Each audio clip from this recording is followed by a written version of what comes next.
Herkese merhabalar. Bugün Nano Open'da çok özel bir konuğumuz var. Koç Üniversitesi Akademik İşlerden Sorumlu Rektör Yardımcısı Funda Yağcı Acar. Hocam hoş geldiniz. Hoş bulduk. E, Bugün Funda Hoca bize Theranostic Approaches to Cancer Treatment başlıklı bir sunuş yapacak. Funda Hocam aynı zamanda SUNUM'un koordinatörlüğündeki kanser araştırmaları ile ilgili çalışmalar yapan NANOBIO4CAN'in süpervizörlerinden biri olarak görev yapıyor. Sözü ve mikrofonu kendisine devretmeden önce hakkında kısa bilgi aktarmak istiyorum. Profesör Havva Funda Yağcı Acar lisans ve yüksek lisans derecelerini 1993 ve 1995 yıllarında Boğaziçi Üniversitesi Kimya bölümünde almıştır. Doktorasını ise 1999 yılında Mississippi Üniversitesi'nde Polimer Bilimi ve Mühendisliği bölümünde tamamlamıştır. 2000-2004 yılları arasında Niskayuna'daki General Electric Global Araştırma Merkezi'nde yüksek sıcaklık plastikleri ve medikal nanoparçacıklar üzerine çalışmıştır. 2004 yılında Koç Üniversitesi Kimya bölümüne katılmıştır. Kolloidal kuantum noktacıklar, manyetik ve metalik üzerine öncü araştırmalar yapmış. Bu parçacıkların tedavi, fototerapi, ilaç taşıma, görüntüleme, sensör, kataliz, kimlik doğrulama gibi tıbbi ve teknoloji kullanımına yönelik çalışmalar gerçekleştirmiştir. Funda Acar Yağcı, Funda Yağcı Acar, Kuantak AŞ'nin kurucu ortaklarından biridir. Yüzden fazla yayımlanmış makalesi ve 13 patenti vardır. 25 yüksek lisans öğrencisine ulusal, uluslararası ve endüstriyel araştırma fonları tarafından desteklenen projeler kapsamında danışmanlık yapmıştır. 2008 yılında L'Oreal Bilim'de Kadınlar Ödülünü malzeme biliminde almıştır. 2016 yılında Elgin Kan Vakfı Teknoloji Ödülüne layık görülmüştür. 2022-2024 yılları arasında Koç Üniversitesi Fen Fakültesi Dekanı olarak görev yapmıştır. Ocak 2024'ten bu yana aynı üniversitede akademik işlerden sorumlu rektör yardımcısı olarak görev yapmaktadır. Hocam tekrar hoş geldiniz. Ekranı ve mikrofonu size devrediyorum. Çok teşekkür ederim Nokta Hanım. Çok naziksiniz. İlk önce sunumumu bir yükleyeyim. Bakalım hepsi çalışacak mı?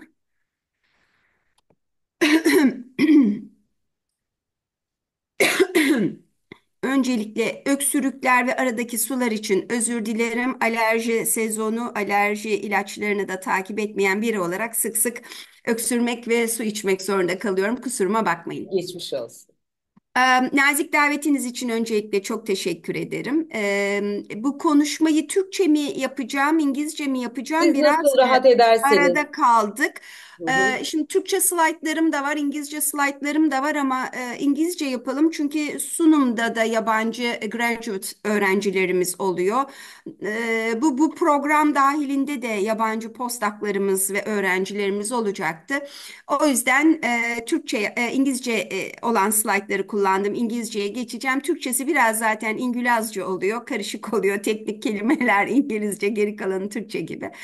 Ama arkadaşlardan sonra Türkçe soru sormak isteyen olursa tabii ki Türkçe'ye geçeriz ama normal akışını İngilizce yapacağım eğer izniniz olursa. Buyursunlar hocam.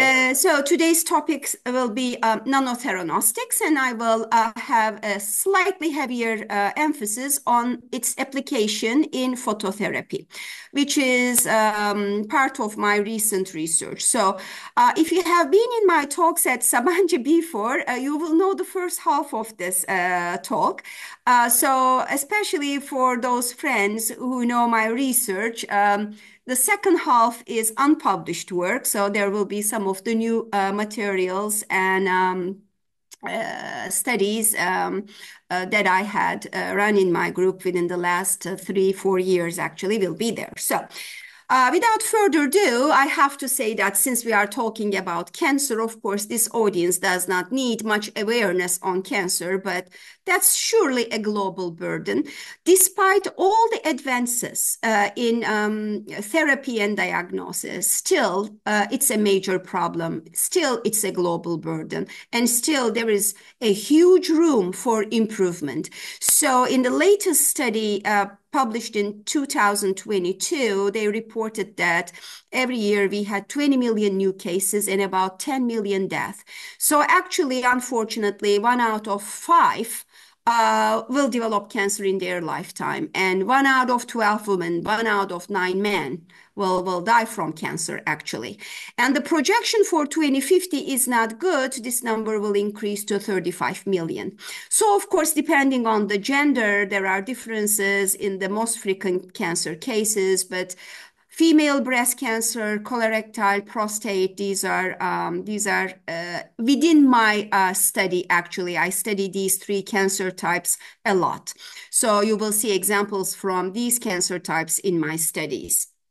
So also I will briefly mention a study on antimicrobial resistance and treatment of antibiotic resistant biofilms, because actually, according to WHO, antimicrobial resistance is among the top 10 threats to global health, and we need to do something in that department as well. It is growing and it's coming, so we need to be aware of the needs in breaking down the antimicrobial resistance and microbial fight, actually.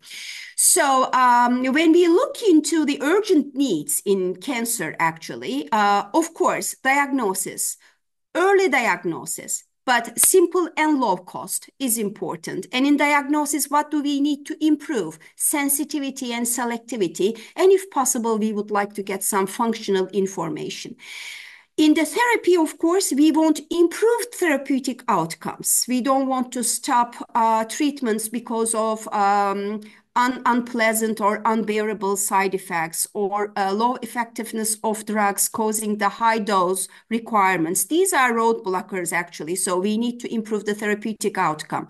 How do we do that? Usually combination therapies, and actually it is quite popular now, the utilization of the targeted therapies, or smart drugs, as they call it in the clinic. And of course, we need to reduce side effects, which goes hand to hand with improved therapeutic outcome. So there again, targeted therapies would be very beneficial, and also approaches towards on-command treatments, meaning non-toxic drugs. When you do something, when you trigger it, it becomes toxic. That's why today's focus will be on the phototherapy. In dark, there is no toxicity. You turn the light on and then you create toxicity. And if you can do it locally, then it is really good in terms of enhancing the therapeutic outcome while reducing the side effects. So this is how we will be looking into the materials that I'm talking about today. But before going into this slide, I have to say that over here, I want to emphasize the low cost, because if you look into the statistics, majority of the cancer-related deaths happen in low and mid-income countries. So when we have a new treatment or a diagnostic method, cost is really important so that it can be a global solution, not only a solution for the developed countries with good economics or good healthcare politics, actually. So low cost is really, really important, simple and low cost. So now, when we talk about nanotheranostics, of course, theranostics is a combination of therapeutic and the diagnostic. So we said that in the diagnosis or imaging, medical imaging, we have we have some requirements. We have some room for improvement for early detection, sensitivity, and selectivity. Also, it can provide an opportunity to monitor the course of the treatment. You can see my cursor, right? So that I can use it like a laser pointer. Okay, so and in the therapy, we talked about the fact that we need selectivity. We want to maximize efficacy, minimize the off-site toxicity, maximize bioavailability so that the dose that we are giving to the patient can be minimal, so that we gain a dose advantage, both in terms of creating resistance and toxicity, as well as the economics. Okay, so and then when it comes to the nanoparticles, why these theranostics need to be nano? They don't have to be, but when it is nano, it is quite easy to combine the medical imaging with the therapy, because nanoparticles, the inorganic core, especially if you are dealing with inorganic nanoparticles, not soft nanoparticles, such as polymeric nanoparticles, these inorganic cores can usually generate a signal that can be utilized for medical imaging or diagnosis. And also these nanoparticles may act as a therapeutic agent themselves, or very popular, we can load drugs, genes, so on and so forth to these nanoparticles and tag nanoparticles with ligands specific to the tumor site so that we create a smart design. We maximize the bioavailability of the drug at the targeted cancer tissue. Because of that, nano gives a dramatic advantage in the theranostic applications. On top of that, actually, nano provides a dramatic passive targeting of the tumor tissue as well. So most of the time, small chemotherapeutic drugs can penetrate into the healthy tissue, healthy cell lines, whereas nanoparticles, because they are large, they cannot pass through the healthy vasculature, but usually utilizes EPR effect and accumulate mostly in the tumor. And if these nanoparticles have cell-specific, cell surface-specific ligands on their surface, when they accumulate in the tumor area, they will lock themselves to the tumor receptors and then stay in the tumor area for a longer period of time. So we can enhance bioavailability, reduce dose, and then target the a toxic drug to the tumor cells by utilizing the passive uptake and the active uptake mechanisms provided by the nanoparticles because of their size and surface. Now, of course, this passive targeting also depends on the size of the nanoparticle, shape of the nanoparticle, the surface chemistry, the charge of the particle, and the surface functionalities. So usually in my talks or in my lectures, I always say that just because someone call a particle nano does not mean that it is nano. So you can say that 2000 nanometer, it's not a nanoscience. When we talk about nano, at least in one dimension, the size of the particle should be less than 100 nanometers. And nanoparticles tend to aggregate. So if you have 5 nanometer particles and they aggregate into a micron size cluster, that's not nano anymore. Okay, so you don't benefit from the active targeting, so on and so forth, and the biodistribution and the blood clearance will be different. So when I say nano, I'm talking about particles definitely less than 200 nanometers, most of the time 100 nanometers, less than 100 nanometers. So now when we talk about nanoparticles as theranostics, what am I going to talk about? Well, I work with quantum dots, and quantum dots provide optical signal, so they can be utilized for optical detection. I work with super paramagnetic iron oxide. That's actually the first nanoparticle with FDA approval for medical applications, and it is a contrast agent for magnetic resonance imaging. And as you would know, computed tomography utilizes gold nanoparticles, for example. And lately, and I will show you an example at the very end, photoacoustic imaging is very, very popular, and we are looking into opportunities there because it doesn't require a specific function such as luminescence or super paramagnetism. Okay, it mostly depends on the absorption cross-section of the material. So all nanoparticles that I develop for these other three techniques can be utilized in the photoacoustic imaging. So that's a very nice approach, and it's being developed actually at the moment. And in terms of the therapy side, I use chemotherapeutic drugs, genes, and actually today I will mostly talk about the phototherapeutic approach, combining these imaging techniques. And last but not least, I will talk about the combination of radiotherapy and the phototherapy in relation with our nanoparticles. So starting with the magnetic nanoparticles, I use this slide all the time, so some of you may get sick and tired of this, but it is a wonderful example of what nano can do. Normally, iron oxide is oxidized iron. No one wants it. But if you go to the lab and synthesize crystals with diameter less than 10 nanometer, you create a single domain magnetic nanoparticle, wherein the magnetic dipoles are randomly oriented, so it is not magnetic in the absence of magnetic field. But if you put it in a magnetic field, all small magnetic dipoles align with the field and creates a huge saturation magnetization. So that's why when you get an MR contrast agent based on an iron oxide, externally there is no problem, but when they put you in that coil, it magnetizes and it increases contrast. So the original development of these materials is from NASA. The goal was moving fluids around in the absence of the gravitational force. So in the presence of a magnetic field, the fluid itself flows with the magnetic field, not the nanoparticles out of it. So you can move liquids around with an external magnetic field. And in the FDA, there are 2 FDA-approved iron oxide nanoparticles, and I love to show this because I told you that each nano does not behave the same way. So Feridex and Combidex are 2 dextran-coated iron oxide nanoparticles in the clinic. So if you look into that, the iron oxide crystal size is relatively same, but they cluster actually. And when they cluster, in case of the Feridex, it clusters into 100-120 nanometer size.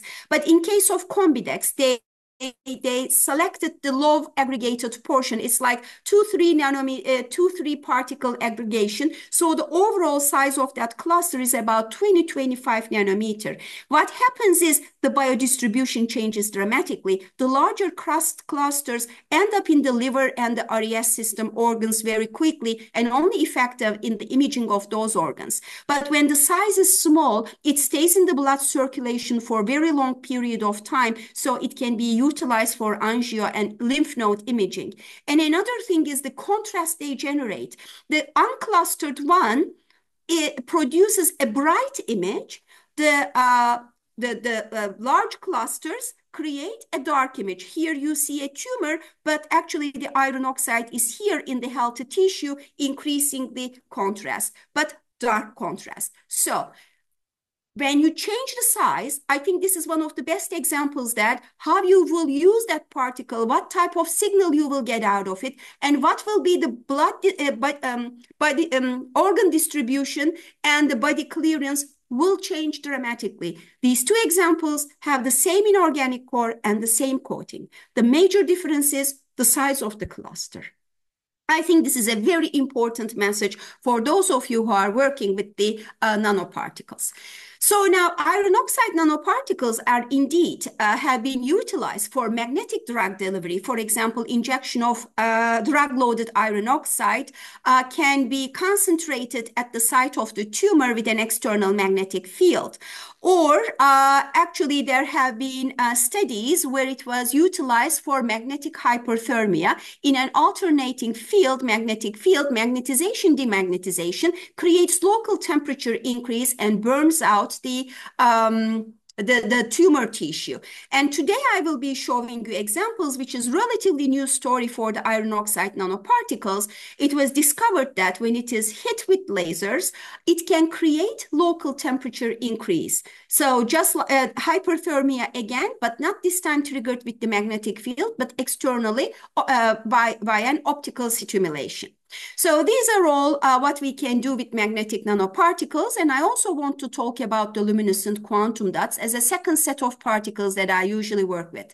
So just by changing the size of the inorganic nanocrystals, which are semiconductor nanocrystals actually, we change the band gap, the distance between the valence shell and the conduction band of the nanoparticle.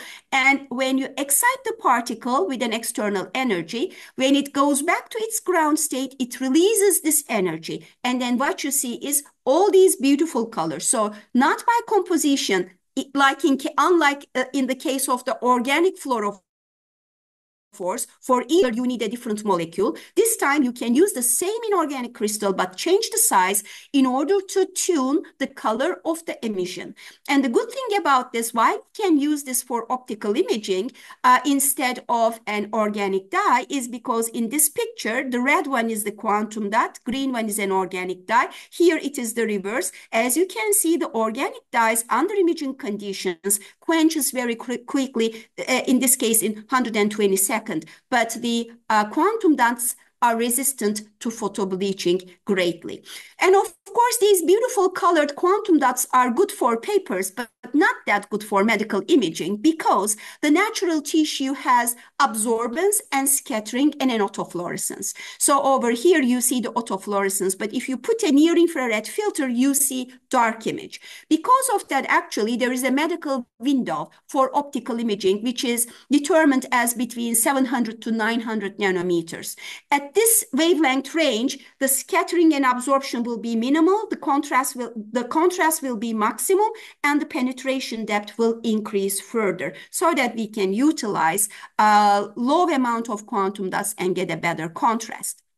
So now what I'm going to talk about today is actually the combination of these imaging with different nanoparticles, their application in chemotherapy and combination of the chemotherapy with photothermal therapy and a little bit on phototherapy combination with the radiotherapy. So, of course, I would also like to say that if you would like to combine different imaging methodologies, you can combine different nanoparticles, such as in this case, we have combined different colored quantum dots with superparamagnetic iron oxide so that before operation, we can detect particles and the location of the tumor with MRI, but during the operation, the surgeon can see the margins of the tumor utilizing the optical imaging. Or you can create niche nanoparticles that has both fluorescent coating and a magnetic core to achieve dual imaging. Actually, what you see over here, the optical imaging of the nanoparticle, iron oxide with a luminescent shell, organic shell, and its MR contrast. So these type of approaches are, of course, available. So, of course, over here, one last thing about the design is basically the inorganic core. Depending on the imaging method, you choose the nature of the inorganic core. For MRI, it has to be magnetic. For optical, it has to be quantum dot. For photoacoustic, doesn't matter. And I'll show you an example. And then how about the coating? Coating is very important. For example, if you want to deliver a genetic material, since they are anionic, you must utilize a cationic one. If your drug is cationic, you need to have an anionic coating. And this coating has to be biocompatible. And if you would like that coating to disintegrate and release the drug, then you have to have a stimuli-sensitive linkage within your coating. So all of these are design parameters. And of course, if you want them site-specific for specific tumors, then you have to attach a ligand that is specific to the receptor of the tumor that you are going to study. So one example to show that it can be done, you can deliver drugs or genes site-specifically, I would like to show you a study that I have conducted with Devrim Gözü Açık and Yunus Akkoç from Sabancı a while ago. So basically what we have done was we utilized an iron oxide and we wanted to turn down the autophagy in cancer cell lines. And for that, Devrim Gözü Açık figured out an mRNA. So in order to deliver an RNA, I needed a cationic coating, but the cationic nanoparticles were toxic. So actually what we have done, we developed the first anionic gene delivery vehicle. How did we do that? They told me that the body delivers siRNA in the body freely. How do they do that? They have an AGO2 protein. AGO2 protein binds siRNA, miRNA, and delivers it around the body. So what we have done, we synthesized an anionic iron oxide, coated with AGO protein, and then loaded the miRNA to this AGO protein, and also attached a anti-HER2 antibody to our nanoparticles so that we would deliver this to HER2 positive tumor cell lines. Because we didn't have MRI for animals, we also tagged these nanoparticles with a fluorescent dye so that we could follow where the particles are optically. Okay, so basically, what we have achieved in terms of particles, although this seems very complicated, these particles are only around 50 nanometers. Okay, and it is zeta potential is -24, meaning I am delivering mRNA with an anionic delivery vehicle. So basically, after a tail injection to the mice bearing an HER2 positive tumors, basically you can see that the optical image is located only on the tumor. And when we took all the organs out, we see the optical signal only in the tumor. And these are actually showing the ex vivo iron content of the RES organs and the tumor. So these are PBS injected mice, and these are the nanoparticle injected mice. As you see, iron did not go to the RES organs, but it ended up mostly in the tumor. So if you design your particles carefully, you can create a smart nanoparticle and deliver the toxic material only to the tumor site. So when the nanoparticles went there, it released the mRNA and turned down the autophagy. How do we know that? For those who are in the field, this is very obvious, but these are the markers of the autophagy. The green that you see over here says that there's autophagy going on. Lack of that over here says that we turned it down. And then when we loaded, and then what we have done, we injected these nanoparticles from the tail to the tumor-bearing mice. Here are the tumors. And then this is the optical signal of the tumor, actually. 2 days later, we gave the mice cisplatin after turning down the autophagy. And what we have seen that this is the tumor volume of the PBS injected mice. This is the tumor volume of only cisplatin injected mice, no change. And this is the cisplatin injected mice whose autophagy was turned down. So as you see, there is a dramatic reduction in the tumor volume. Of course, can we completely eliminate the tumor? We can, just we need to get another funding and try the multi-injection and elevated doses. But this proves the idea of anionic nanoparticles for the first time can deliver the genetic material directly to the tumor. And if I turn down the autophagy this way, then the chemotherapeutic drug would be much more effective. So with that, I want to switch gears to the phototherapy, because I can combine this indeed with the phototherapy to enhance the therapeutic outcome. In case of the phototherapy, for those of you who have not heard before, basically this time a photosensitizer, which is not toxic in dark actually, is injected to the patient, and then you wait for the concentration of the photosensitizer in the tumor for a while. It can be only a few hours or 24 hours. And then you need to shine light on that photosensitizer so that you can trigger cell death, which may be via apoptosis, necroptosis, autophagy, and or pyroptosis. On top of that, what was known is actually phototherapy triggers inflammation and it activates immune system. That's why in the literature, people started to talk about phototherapy as kind of a vaccine for cancer therapy. And also there is a damage to the vasculature, and that kind of starves the tumor, and that's part of the therapy. But the most important thing is, what was reported, it does not create treatment resistance, unlike chemotherapy. So you can do it over and over again. There is no accumulated toxicity. There is no development for treatment resistance. Now, phototherapy can happen in two different ways. One, oxygen independent pathway. So you have nanoparticles, you hit it with the laser or light, and then it turns the light, it converts light energy to the heat. So you create photothermal therapy. Or it can be a photodynamic therapy, which utilizes the oxygen. It's an oxygen-dependent path, and it produces singlet oxygen, reactive oxygen species that are highly toxic. Now, what we like about this is it is highly local. If you can collect all of the photosensitizer in the tumor site, which you can, as I have proved to you in 2 slides earlier, then turn the light on only in that area. This becomes very local, and the treatment has a control in the doctor. You turn on the light, it's toxic. You turn off the light, it's not toxic.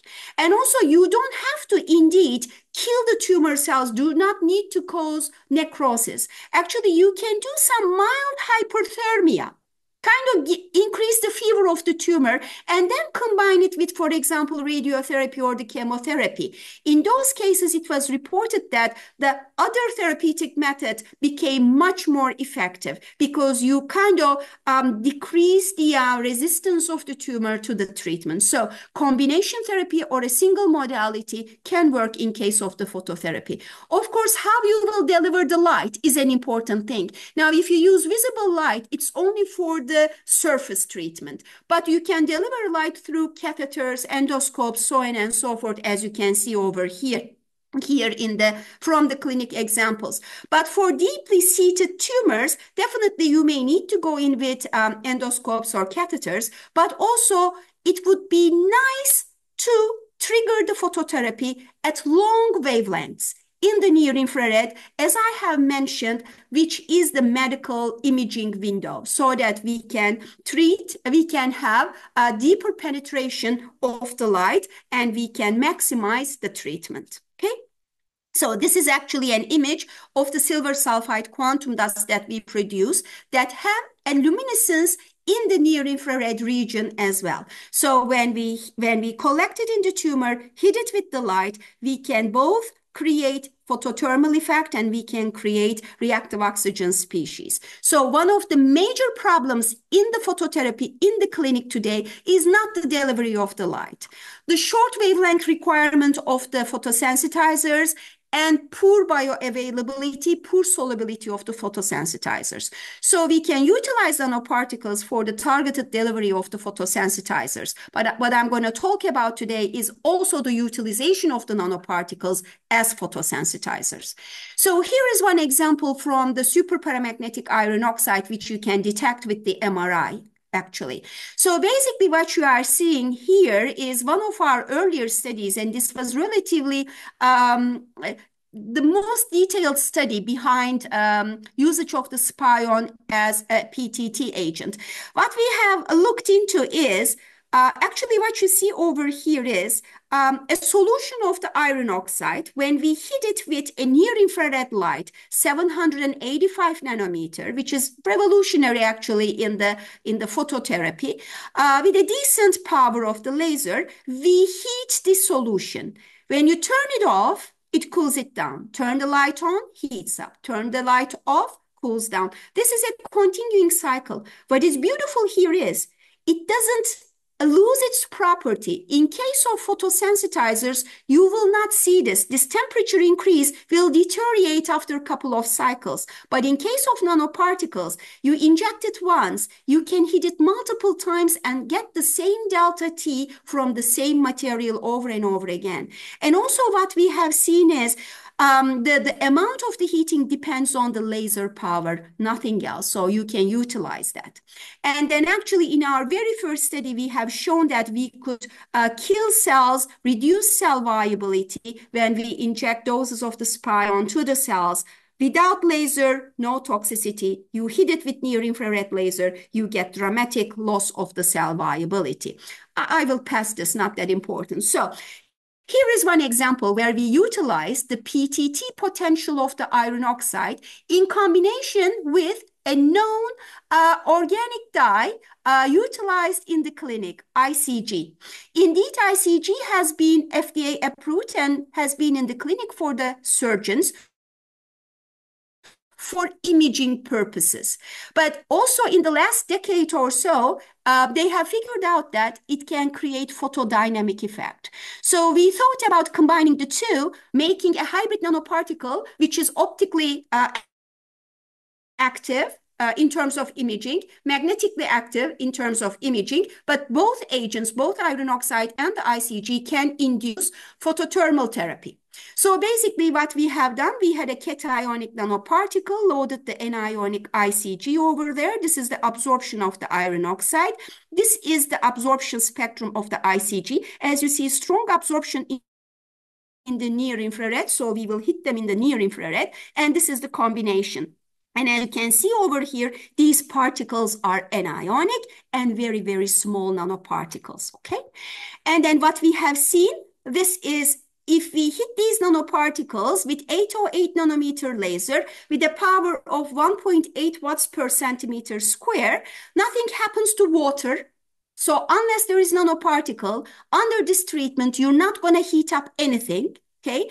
If you give free ICG, you will heat up the solution. If you have the combination, you have an additive effect and you heat up more. As you see, under multiple irradiation, ICG starts to lose its efficiency, but not the hybrid nanomaterials. And then basically, in an optical imaging method, the green one is the ICG. You can follow where our nanoparticles are based on the optical imaging of the nanoparticle.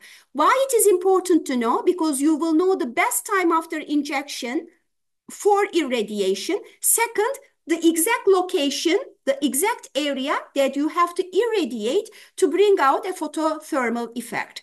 So basically, if you look into the phototherapy with free ICG, the black ones are without laser, the green ones with laser. We looked into HT29 colorectal cancer and MCF7 breast cancer cell lines. And you see that with increasing dose of the ICG, you reduce the cell viability in MCF7 a bit more. And as you can see over here, a highlight of the photodynamic therapy as well is the ROS generation. And especially at the higher doses where you see the maximum viability loss, you see a dramatic increase in the reactive oxygen species. Now, if you do this with ICG-loaded iron oxide nanoparticles, as you can see, instead of utilizing 15 milligrams of ICG, you could do the same thing with 5. At 5, you get significant toxicity. And as you can see, this phototherapy, combination phototherapy, is equally effective in both different cancer cell lines with enhanced ROS activation. The same approach was utilized to treat antibiotic-resistant biofilms without using any drugs. So actually what you see over here is gram-negative and gram-positive bacteria forming thick biofilms. And then ICG is the orange one, the hybrid is the green one, blue one is just the nanoparticles. And over here, you see the log reduction in the colony formation. And as you can see, this approach is effective in all different types, but actually in this Klebsiella, the combination of the two provided about 7 log reduction, which has not been seen before without the antibiotics. So there is room for a photothermal therapy in the biofilm treatments without using antibiotic, especially for the antibiotic resistant ones. Okay. For the sake of the time, obviously, this was more than I thought. I have different examples how we have done this with different nanoparticles for different cancer types. Let me show you this, then I will move on to a different story. I will pass a couple of the slides. We have utilized the same approach in treatment of the prostate cancer, androgen independent and dependent cell lines. Basically what we have done, we utilize the PTT effect of the iron oxide and loaded etoposide to these nanoparticles. Over here, you will see the IC50 results by AT-PSA on these 3 different prostate cancer cell lines. And for IC50, we have seen that it is about 10 microgram etoposide per milliliter.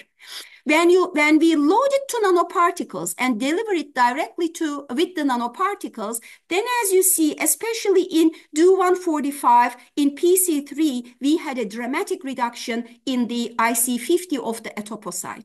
When we combined it with the photothermal therapy, you see in case of LNCAP and DO-145, the IC50 value is less than 1 microgram now. A dramatic difference, dramatic reduction in the IC50. And in case of PC3, again, you see that from about 10 microgram, we went down to 3 micrograms. So there is really room for improvement the therapeutic outcome when we utilize photothermal therapy in combination. We can do exactly the same thing with silver sulfide. These are all published. You can see them. So I would like to thank, of course, all my past and present collaborators. They make me stronger. They allow me to grow further and learn new things. So I would like to thank them all. And I would like to thank all the members of the FunTech, present and past. So the gold work is from Eda. It's her PhD and master thesis actually, and the others contributed in different ways. And of course, I would like to thank European Union and TÜBİTAK and some of the industrial partners for their funding within the last 20 years. And Sabancı, Kuytam, Koç University Hospital, Boğaziçi University for helping me out time to time in many different ways. So thank you very much. If you have questions, I would love to answer them.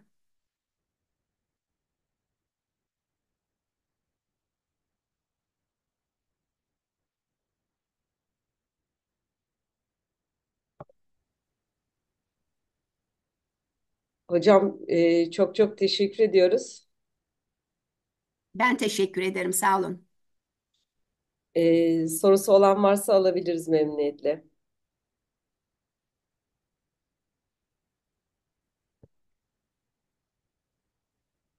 Ya çok iyi anlattım ya kimse anlamadı. Çok iyi anlattınız. Ben hatta yayınlanmamış çalışmalarınızın saatini de tuttum. Orayı da not aldım hocam. Hiç problem değil. Zamanlamamız da çok iyi oldu. Değerli Öyle mi? araştırmacılar, Tamam. varsa sorunuzu alalım.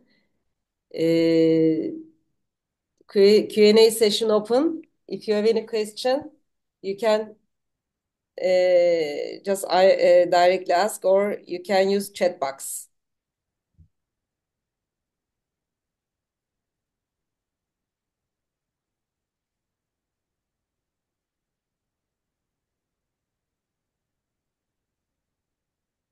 May I ask a question then? Is there anyone who is working with nanotheranostics materials? None. Okay. Then may I ask, was this informative enough for someone who is not within the field? Did it give a sense of nanotheranostics? Merhaba. Merhaba. Eee, Çok güzeldi yani it was very good and informative. Actually, I haven't worked with non-Theranostic materials, but I have been interested in this topic, especially in photoacoustic part. And I had some idea of using activatable probes, especially which can be used for this purpose. And maybe this was it was very insightful for me. I will take into consideration my idea again, and maybe we can have some idea exchange in the future. Is it possible? Of course, you can write me anytime, but please keep my assistant in CC because I get hundreds of emails. And if I don't respond, please do not feel bad and send an email again. Okay, everyone does that. And also, if you are interested in photoacoustic imaging, the photoacoustic device was developed by Burçin Ünlü and Natalie Çizmeciyan. They were both in Boğaziçi. Now they are at the Özyeğin University, and we continue to work with them. This radiotherapy and photoacoustic contrast was our joint project actually. So they are pretty ahead of me, of course, in terms of the photoacoustic imaging side. All the experiments on the photoacoustic imaging was done by them within their microscopes and systems. So if you would like to bounce some ideas, and Burçin is a wonderful person, he would be very welcoming, and you can say that Funda Hoca told me to get in touch with you. And in the nanoparticles design, development, responsive nanoparticles, you can always get in touch with me. Thank you Is the instrumentation in SUNUM or No. I don't know. I don't know if anyone is working on photoacoustic imaging in Sunum, but Burçin Ünlü at Özyeğin, he has the tools to study photoacoustic signals. Özyeğin University? Özyeğin. Okay, thank you. Okay, sure. Hocam chatte bir soru var. Bir de sizin Bakalım. sorunuza zannediyorum bizim araştırmacılarımızdan Mina Hoca yes demiş. Tamam, Ama teşekkür soru ederim. yukarıda kaldı.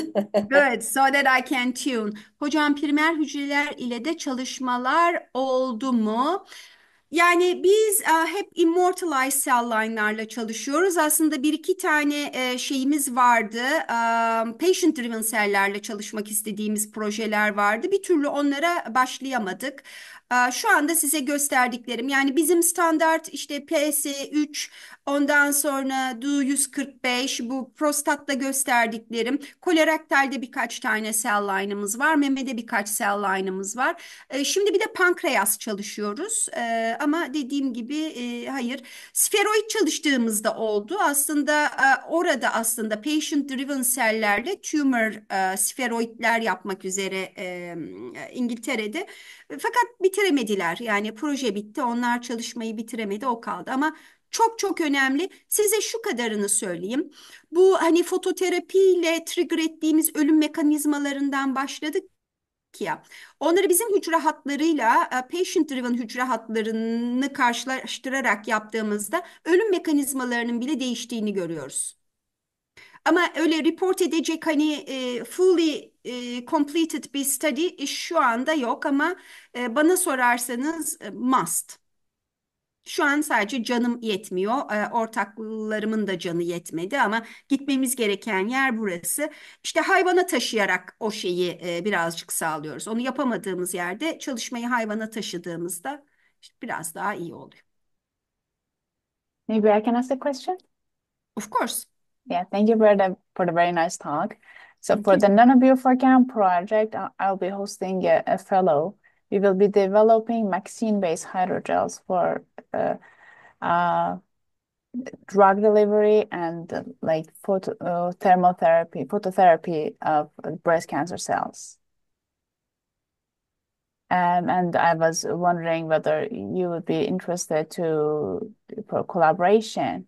We actually wanted you on the co-supervisory for my candidate, but you were looks like you were very busy. You didn't get back to I'm us. very busy. I don't remember getting an email from you. I think I was in touch with Özlem and I said, what am I going to do if you are going to put my name just to make it stronger? Don't do it. I don't have time. But if you really need my insight, then of course I would love to collaborate and help. No problem. Sure, that would be nice. Thank you. Sure. Hello, may I ask a question? Of course, Elif. Thank you for the presentation. I'm from Muğla Sıtkı Koçman University, and my origin is polymer chemistry, polymer synthesis. And I'm new in this topic. Actually, nearly 2 years, I started with magnetic nanoparticles, which is coated by some biodegradable polymers. These kind of nanoparticle used in hypothermia and chemotherapy in a combined therapy. I saw in your slide this coating material can be stimuli responsive polymers.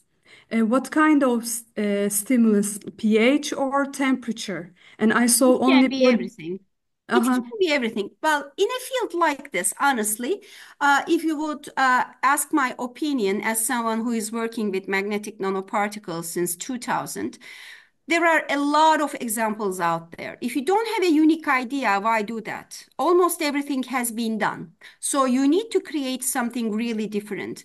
And these responsive coatings, there are many examples in the literature too. There are examples to MMP responsive ones from Seda Kızılel from Koç.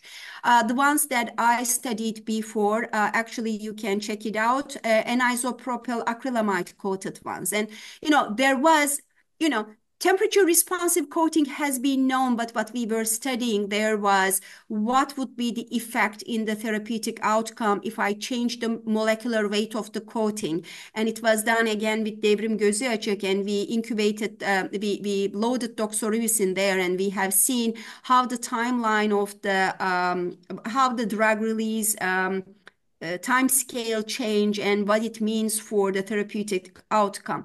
So it can be enzyme sensitive, it can be temperature sensitive, it can be pH sensitive. pH sensitive ones are quite popular too, depending on which polymers are you using. Some polymers have dual sensitivity. They are both sensitive to pH and sensitive to the temperature. But again, if you need temperature, you need to deliver a light. Then if you deliver a light, it is more than the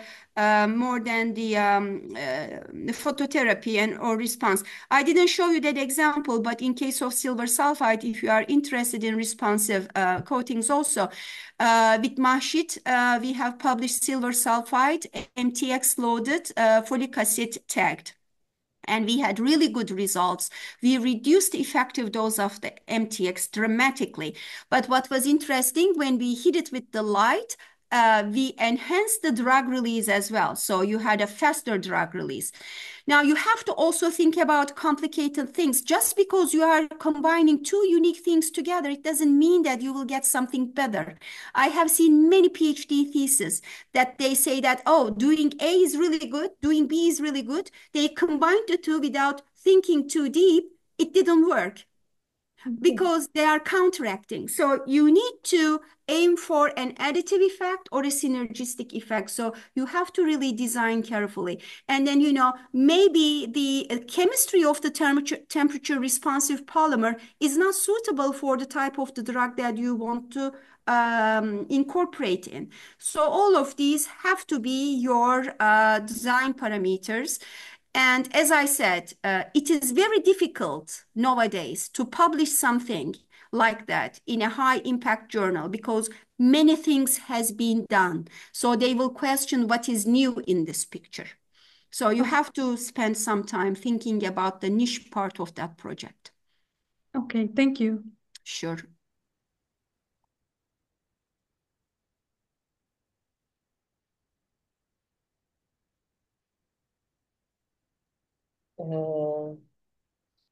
I think we're good. If there is no question, I would like to thank you, Hocam.